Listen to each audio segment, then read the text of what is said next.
I was in my comfort zone. I was doing just enough to get by. I was working on a job. They paid me just enough to keep me from quitting, and I worked just hard enough to keep from getting fired. How many know people like that? Blink your eyes if you understand what I'm talking about. I was parked. I knew I could do more. But when my mama died, it took something out of me. When I went through a divorce, it took something out of me. When my best friend died, it took something out of me. I parked.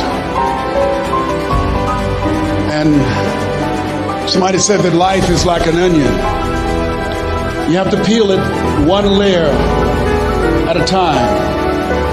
And sometimes you cry. Life's going to happen to you when you have a dream. You're going to get slapped around. And don't take it personal. Don't ask, why did this have to happen to me? Why not you? Who would you suggest? You want to give us some names, some email addresses? And don't tell everybody. 80% don't care, and 20% glad it's you. It's called life. Suck it up and move on. Get over it.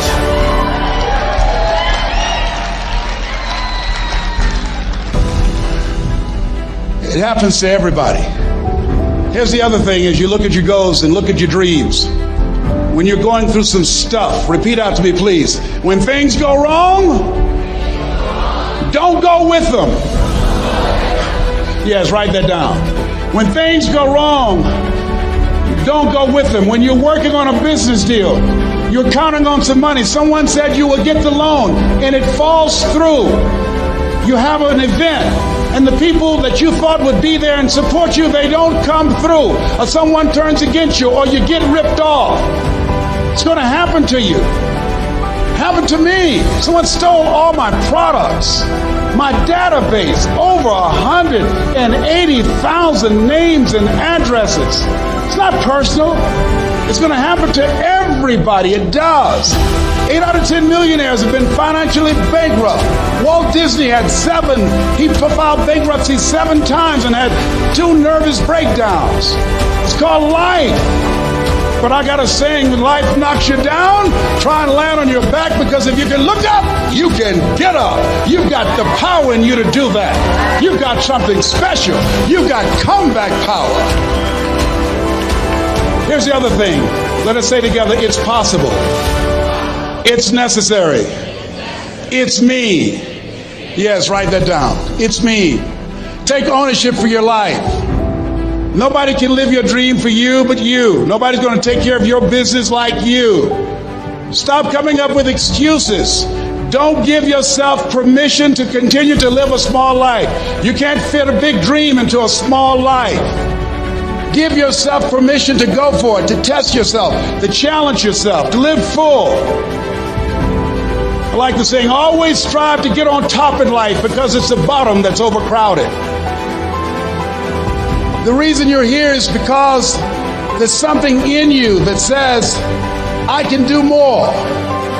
This just can't be it. There's something in you. There's a calling on your life. There's something in your heart that caused you to get dressed and spend the money to go to seminar after seminar and listen to message after message and speaker after speaker. Because there's something in you that tells you this is not it for you. You have not peaked here. There's more in you that you're expressing. Eye has not seen, ear has not heard, nor has entered the heart of mankind what's in store for you if you challenge yourself, if you persist and persevere, if you take ownership for your life. George Bernard Shaw said the people that make it in this life, they look around for the circumstances that they want, and if they can't find them, they create them. Create what you want. You have the power in you to do more than you can ever begin to imagine, to control your destiny, to make a difference in our children, to make a difference on the planet, to make an impact. Let us say together, it's me. And let us say together, it's hard. Say it like you know it. Say, it's hard. Ladies and gentlemen, it's hard. There are people who have seen their retirements taken away from them by the corporations that they work for. They were within 2 or 3 years of retiring, and they had it taken from them. The number one entrepreneurs in this country now are senior citizens. The number one employer, number two, McDonald's and Walmart. And there's nothing wrong with those jobs. I guarantee you those people did not have a plan to end up living their lives at the end of life with those types of jobs. And they didn't have a plan like you have, and while you're investing in yourself, not to. And it's hard. There are people making choices between purchasing prescription drugs or paying for gas or a mortgage note. It's hard when you're working on a job for 20 years, 30 years, give them some good years, and then they come in and tell you, we've downsized. In other words, you're fired. And then you have to start all over again. How many of you know it's hard? Raise your hands, please. It's hard. And it's not fair. One of the things I like about T. Harv is he talks about work and investing in yourself. It's not fair when people are going up against that kind of stuff to tell them just think positive and be enthusiastic and everything will work out all right. Ain't that kind of party. It's hard. Life will put some knots on your head. I bought my first home for my mother. I was rushing, didn't know what I was doing, and I bought a home that had a lien against it. And they called me, Mr. Brown, yes, there's a lien against your property. We need $55,000 if you're going to stay there. Wait a minute, sir. I just bought this home. The guy told me there were no liens against it. I'm not the one that owe you the money. You should have checked that out, Mr. Brown. Come on. I called my attorney. We followed up. Yes, Les, there's a lien against the property. But he told me there were no liens. He lied, obviously. Oh, my God. He told me he wanted to help me because he admired the fact that I was buying this home for my mother and that he was adopted, and he identified with me. Les, he suckered you. He played you, man. So what? Well, would they take payment arrangements? What about $5,000 a month? They want all the money, Les. They want all the money, or you're going to have to get out. The house is going up for sheriff's sale. Do you have it? No, I don't have it. Can they give me some time? Tell them to give me 3 months, please. Give me 3 months. My mother's in her 70s, man. She has a bad heart. Don't do this to me. This is my dream. Don't do this, man. Please, let me talk to them. Les, I'm talking to their attorney. They don't want to talk to you. I've got to talk to the attorneys. Do you have the money? No. Will they give me 3 months? No. What about 2 months? No, Les. They want the money in 7 days. Oh, my God. Let me call you back. I'm not sure. And I walked the floors thinking, God, how could this happen to me? I got to figure this out. I got to figure this out. It seemed like the days were just ticking off. Thursday, I had to call them and let them know. They called me, Les, do you have the money? No, I don't. Friday, you have to leave. The sheriff will be there. You're going to have to leave, Les. They're going to take my house. What about my down payment? You lost it, Les. You lost it. Okay. I got to go. Yes. I prayed, Lord, please, if you show me that you're real, if you're really real, you think Paul worked for you, you haven't seen anything. Don't let me lose this house and watch what I'll do for you. I was trying to cut a deal. Have you ever tried to cut a deal? It's amazing how spiritual you get when you get in trouble. You know what I mean? When I was diagnosed with prostate cancer, I was going to bed with the Bible and the Holy Quran and Science of Mind and Joel Goldsmith, everything I could find. I was praying to Jesus, Yahweh, Melchizedek, everybody. I was calling on everybody. It's amazing. And here I was walking the floor at 3 o'clock in the morning, and I had to go and wake my mother up.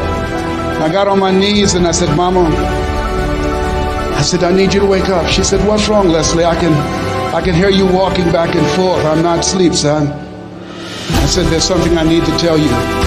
She said, your eyes are red. Why are your eyes red? Because I feel so stupid now. Why? we got to move tomorrow. Why, Leslie? There's a lien against the property, and they want $55,000, and I don't have it. And we're going to be set out tomorrow. We have to go back to Liberty City. So she said, it's okay. I don't like this house anyhow. I said, why? She said, because of my arthritic knees. It hurts my knees when I go up the steps. I said, and why didn't you tell me? Because you were so happy. I just said it because you were happy. I'll live in a shack with you, boy. I love you. It's not the house. I love you. I love all my children. I said, thank you, Mama. Thank you. And the next day when we were in the truck going back to Liberty City, and we pulled down 68th Terrace, the neighbors came out and said, whoa, Mamie, y'all coming back? Are you back? Yes. What happened to the home your boy bought for you? Those boys you adopted. Leslie didn't do a title search. He made a mistake. And boy, I was so humiliated. How many ever made a mistake that you were just humiliated? Raise your hands. I was devastated. I was taking the furniture off the truck, and my mother came, and I was crying. And she said, boy, I said, yes, ma'am. She said, hold your head up. I said, Mama, I can't. She said, hold your head up. I said, why? Look what I've done. She said, it's okay. It's okay. You are going to make a lot of mistakes in life, young man. You're going to fail your way to success. You have nothing to be ashamed of. Keep your head up and take that furniture back in the house. I said, yes, ma'am. And I learned something from that. If you ever go through something, hold your head up. If you ever make a mistake, hold your head up. If you ever do something and everything goes wrong, life catch you on the blind side, hold your head up. It's not over. Goethe said, that which does not kill you will make you stronger. Hold your head up. Shake someone's hand on your right and left and say, hold your head up.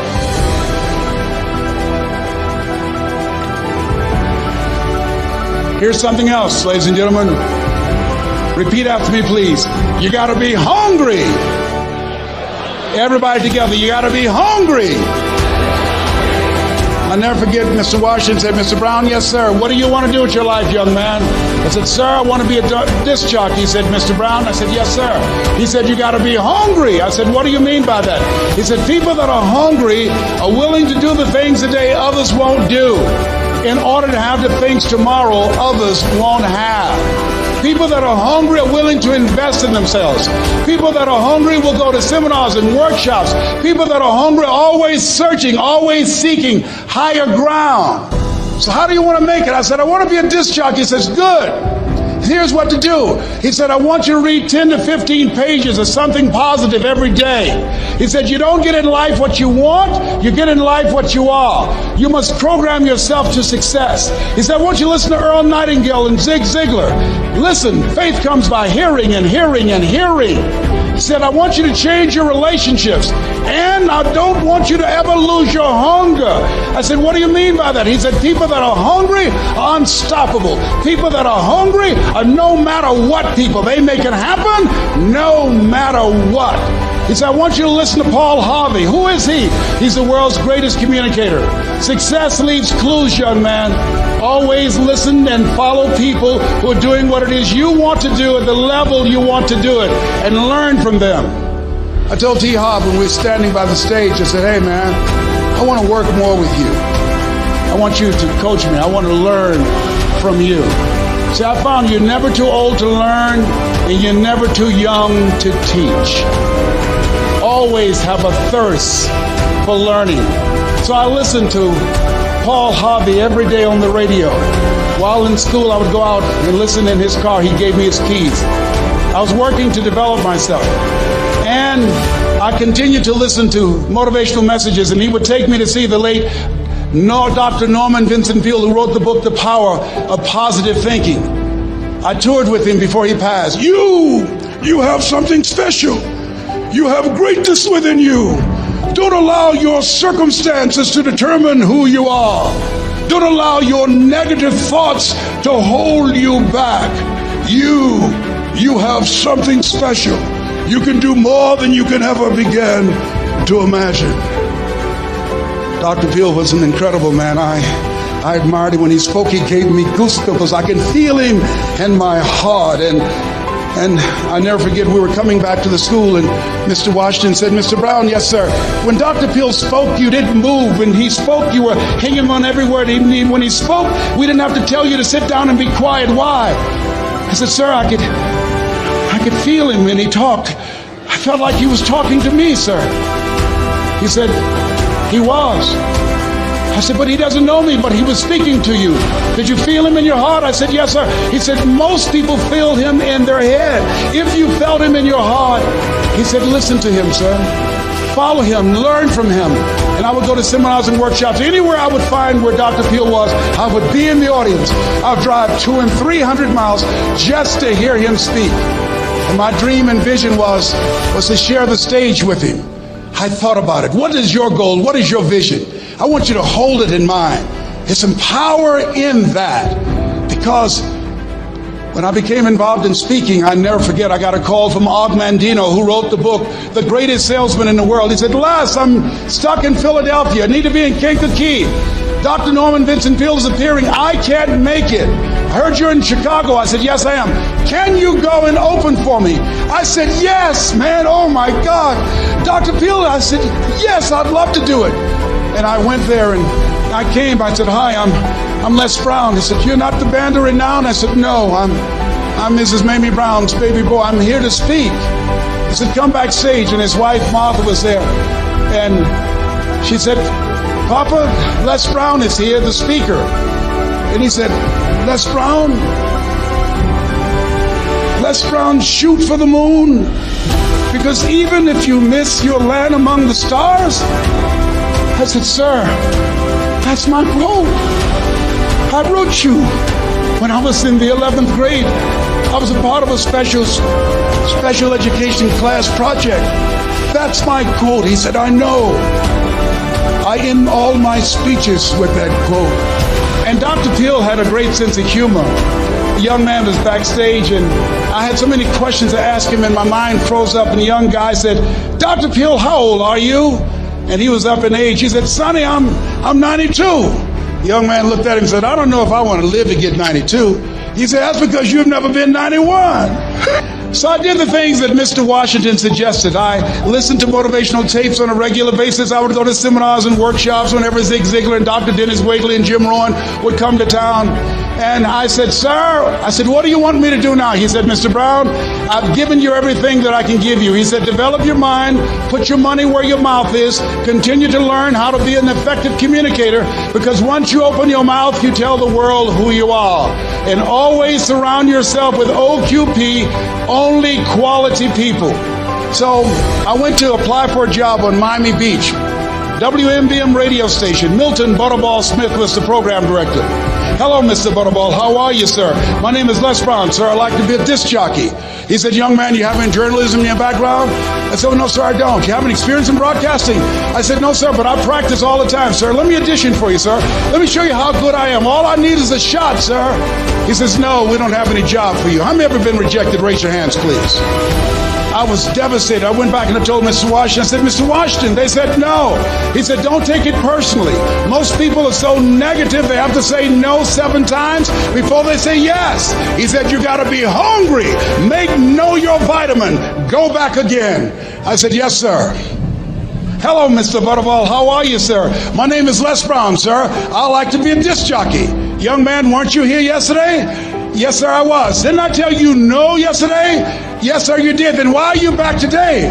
Well, sir, I didn't know whether or not somebody was laid off or somebody was fired, sir.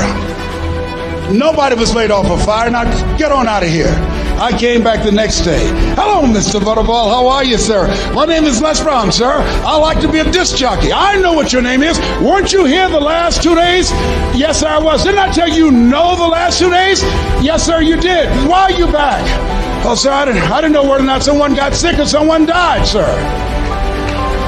No one got sick or died. No one was laid off a fire. Now don't you come back here again. I came back the next day talking loud, looking happy like I was seeing him for the first time. I said, hello, Mr. Butterball, how are you? He looked at me with rage. He says, go get me some coffee. I said, yes, sir. My favorite book says the greatest among you will be your servant. How many of you are serious about your goals and dreams? Raise your hands. Very good. Write this down. Provide more service than you get paid for. Provide more service than you get paid for. I go to a lot of seminars and workshops. And one of the things I know about T. Harv Eckert, when I was sitting in the class with Robert Ruppel and all of the other presenters, they hold themselves to high standards, and they provide more information than anybody else in the industry, bar none. They hold nothing back because their commitment is for your success. And when you hold yourself to high standards, write this down, impact drives income. That's why you're here. Because the training, the seminars, been making a difference in your life. If there did not have impact, 200 or 300 people would be here, if that amount. Impact drives income. So I became the errand boy for the disc jockeys. I would go get their lunch and their dinner, and I would bring it to them in the control room, and I'd watch them working the control boards, knowing my time will come. Write this down. I expect to reach my goal. Yes, you want to operate with a spirit of expectation. I expect to reach my goal. So I started preparing for the next position. Never forget one quote that I heard. As you look at your life, look at your goals and dreams. It's better to be prepared for an opportunity and not have one than to have an opportunity and not be prepared. If you expect to reach your goal, prepare yourself now. And so then pretty soon, the guys at the station, they begin to take a liking to me. Write this down. Build relationships. As you're aware, people deal with people that they know, like, and trust. And so they would say, Leslie, yes, sir. Come here, yes. Come outside. Who did this? Oh, your car? Yes. Who cleaned my car? I did, sir. I would wax their cars on the weekend, inside and out. How much do you charge? Oh, nothing, sir. I just sworn to help out. I was providing more service than I got paid for. I was building relationships. They said, whoa, look here. Donna Ross and the Supremes are coming to town. The Four Tops and the Temptations. Here are my car keys. Pick them up for me. Take them to the Fontainebleau Hotel on Miami Beach. I said, yes, sir. I would drive them all over Miami Beach in the big, long Cadillacs. I didn't have any driver's license, but I was driving like I had some. Then one day, it was a Saturday afternoon, a disc jockey by the name of Rockin' Roger was drinking while he was on the air. It was a Saturday afternoon, and I was the only one there. Rockin' Roger got so drunk, he could not complete the show. He started slurring his words. He's about to fall off the chair. And there I was, looking at him through the control room window, walking back and forth, young, ready, and hungry. I was saying, drink, Rock, drink. Drink, Rock. I'd have gone and get him some more if he'd asked me to. Then pretty soon the phone rang. It was the general manager, and I answered the phone. I said, hello? He said, young boy, this is Mr. Klein. I said, I know. He said, Rock can't finish his program. I said, I know. He said, would you call one of the other DJs in? I said, yes, sir.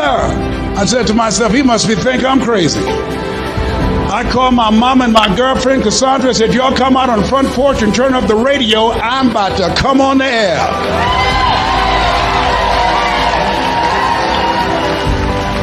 I waited for about 20 minutes, and I called him back.